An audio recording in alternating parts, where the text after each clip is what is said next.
Guys and girls, this is jerningham, ladies and gentlemen. Russia and China hold talks to show off Ukrainian war. Okay, so Channel 4. I think what we can read is that President Putin understands that this is not going the way he told President Xi Jinping that he thought it would. Because China from the beginning has said that it will back up Russia. It will be Russia's ally because it wants to be a counterweight to American power in the world. But how far does that go? President Putin knows that he's pushing it quite far. Now, the two leaders were meeting on the margins of a gathering of the Shanghai Cooperation China back up Organization Russia in Uzbekistan. against Ukraine. That is a regional grouping which China leads. They met today also with the Mongolian leader. That is because what they plan is an energy pipeline to go from Russia straight into China. Now, already Russia is selling more and more oil and gas to China, and that helps because that enables the Russians to stop sending supplies to Europe, which they want to do as a punishment for European sanctions on Russia over the war. And yet Xi Jinping has been careful from the beginning. He has not breached sanctions because China knows that they do have to tread a line here and that they can't back Russia all the way to the end. China doesn't like disruption in the world. Also, China doesn't want to back a loser. And that's the problem that President Putin faces at the moment. Because what we see is that increasingly there have been major victories for Ukraine around Kharkiv, where the Ukrainians have retaken about 8,000 square kilometers of land. And they've also retaken the city of Izium, which the Russians were using as their major military staging post in the area.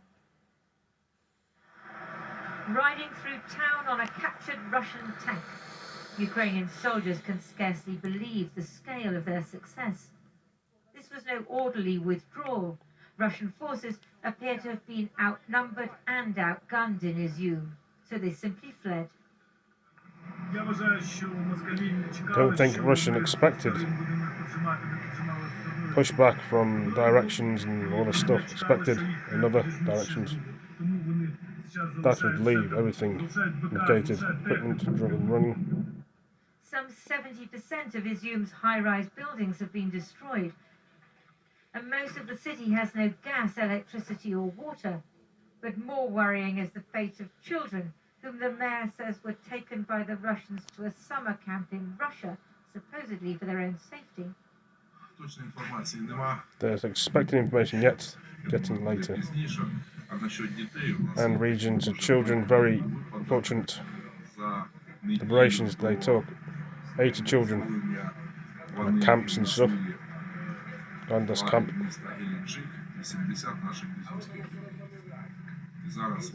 Not long there. He's on the way. Get back. Residents, many of whom have been living in basements for 5 months, are receiving food and other supplies.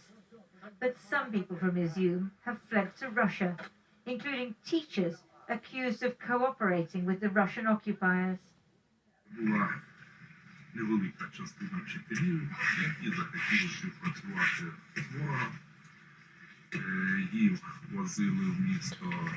As you see, they're on about training courses and stuff. Cities. Dunkirk, isn't it? Schools and counters. This morning, streets in President Zelensky's hometown of Kryvyi Rih were underwater after Russia fired 8 cruise missiles at a dam which burst, forcing the Ukrainians to carry out emergency works to stop the whole town from flooding. Again, she's speaking about the missiles and stuff. Kiev targeting the president of Ukraine. And the militaries and stuff. Hundreds of civilians. I'm reading most of this, so you can probably see for yourself. The history itself. People saving. Ukrainian soldiers write slogans on their flag, which at the moment is being raised over more towns and villages every day. But back in Moscow, the official line is that Russia is prevailing. Воздушно-космические силы России, ракетные Russian войска guy и talking. артиллерия наносят массированные огневые удары по подразделениям и резервам украинских войск. There you go. Yes, Putin's here's recruiting sign people of from the the prison pressure Russia is under. during the war. Yevgeny Prigozhin, founder of the infamous Wagner group of mercenaries, Not all the prisoners have joined the war, recruiting but convicts to some. fight in Ukraine. 6 months service, and you can go home with a full pardon. That might sound tempting, but if you retreat, you'll be shot. So why are the Russians turning to convicts, prisoners and mercenaries? Because they don't have enough manpower. So there are voices in Russia now saying that there has to be a general mobilization, that all men of fighting age must go into the army and must go to Ukraine and fight. But you know, that cuts across President Putin's narrative. He never says that this is an invasion. He never says that this is a war. This is just a special military operation. And that's what the Russian people have been told. So if you had a general mobilization, that would affect, well, nearly all Russian families. Kiev, yeah. And that would mean that he would be, well, as it were, found out. That it would be clear what this war is. And that's something that President Putin, for the moment, doesn't want I think there's to an do. advert coming up. Lindsay, thanks very much. We'll go for this advert. Do apologise. There we go. Well, we're joined now by the former British ambassador to Russia, Sir Tony Brenton, and Professor Steve Tsang, who is director of the China Institute at the School of Oriental and African Studies. Sir Tony Brenton, if I can start with you, a terrible loss of territory and at a speed no one seemed to predict. And now today having to face the Chinese leader and admit that China has these questions and concerns about what Russia is doing. What will be going through Vladimir Putin's mind at the moment? Well, I mean, Russia at the moment Cambridge, feels UK. a bit like a wild Sir animal Anthony. trapped in the headlights of an oncoming truck. They're losing the war. They quite plainly don't have any very clear strategy for reversing things in Ukraine. And they're scrabbling around for things to do. This attack today on Kryvyi Rih feels much more like petulance, because that's the town that Zelensky comes from, than about serious war making. As for the relationship with China, I think it's probably been a very difficult meeting in private, because the Chinese, like the Russians, expected a quick and early victory. But in public, the striking fact is that the first senior head of government whom Xi has chosen to meet after 2 years complete self-seclusion has been Putin. The two of them have been together, and China has very carefully not expressed support for what Russia is up to in Ukraine, but expressed general support for where Russia is going and the relationship. So I wouldn't play too much into the fact that China is now plainly the dominant partner. The Russians have been very, they talked very supportively about their position on Taiwan, for example.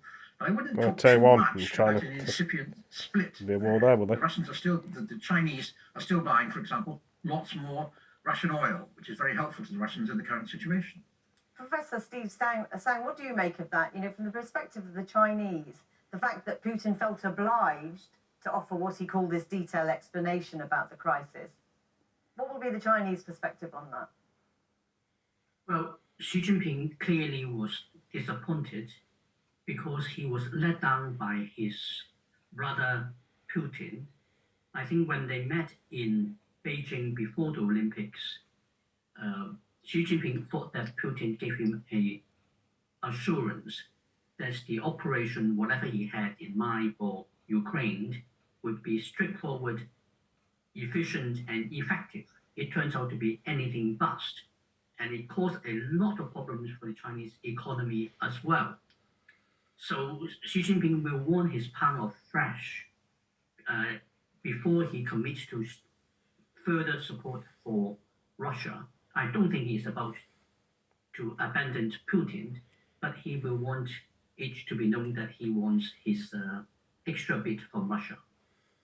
You talk about that last meeting before the invasion of Ukraine, when they both talked about no limits on the friendship. Do you think the war in Ukraine is straining the limits of that friendship? I think when Xi Jinping said there's no limits to the friendship, it is no limits with Chinese. North Hampshire, this guy's from, is Chinese, There's always UK. a limit. And the limit is very clear from the Chinese side at the very beginning. which is that China will not pay a price for supporting Putin, and within the framework of not paying a price, which means that not triggering secondary sanctions from the West, China will give support to Russia. And that's exactly what we have seen. China is buying Russian oil and gas in order to, partly because it's cheaper and partly to support the Russian economy, but China is not willing to supply weapons to Russia because that will trigger secondary sanctions. Antonio Brenton, from what you know about Vladimir Putin's personality, his psyche, there has to be a degree of humiliation, the loss of territory, and then this meeting today. Is there a danger that the retaliation becomes much more brutal from now on in? Yes, I mean, he's under not serious domestic pressure, but increasing domestic pressure now. A growing number of reasonably prominent Russian talking heads are saying we really need to mobilize now. We need to do something about our performance here. He's resisted that so far. And as your correspondent said, a lot of this attack on Kryvyi Rih and other civilian targets is a way of trying to deal with that criticism. But he's going to have to think through how Russia can now most effectively turn around what at the moment looks like a very a losing war. And while Putin is secure at the moment, he has a large mass of the Russian people supporting him as they believe in engaged in a patriotic special military operation, as they call it. If he becomes a visibly losing leader of Russia, then his position becomes much more precarious. And I suspect that's the way he fears things may go over the next few weeks.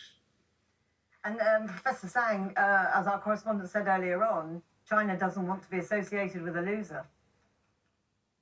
Well, China doesn't want to be associated with a loser, but Xi Jinping wouldn't want to see Putin lose power as a result of making a major policy blunder. If Putin could be forced to leave office because of the blunder over Ukraine, what kind of message is Xi Jinping allowing it to be sent to people in China? That if Xi Jinping make a big mistake, that he could potentially be vulnerable? That's not something that he wants to see. So he will continue to give Putin support as long as it does not cost China. Antonio Brenton, as you say, it's very hard to gauge what people inside Russia feel about Putin and whether he is damaged by this. But obviously the fear is that because of that humiliation, because of the fear of losing, he takes this to the worst possible end. Yeah, I mean, at the moment they're losing, and a growing proportion of people in Russia are seeing it. And people within the system, within the Kremlin, must be very aware of the problems that they're now facing. So he'll be looking around for actions that he can take, which at least pretend that Russia is responding effectively to the pressures that it's now under. Hence, as I've said, the attack on Kryvyi Rih. But that doesn't solve the central problem, that if they do find themselves retreating, the next place under pressure is now Kherson in the south of Ukraine. If they find themselves retreating there, they have a real problem. They don't have enough men, they don't have enough equipment, they have worse generals than the Ukrainians have. Now, solving that sort of problems is a big challenge, and if he fails to meet it, then the pressure on him, the question of his leadership, becomes actual. Tony Brenton and Steve Sang for this evening, thank you very much for talking to us.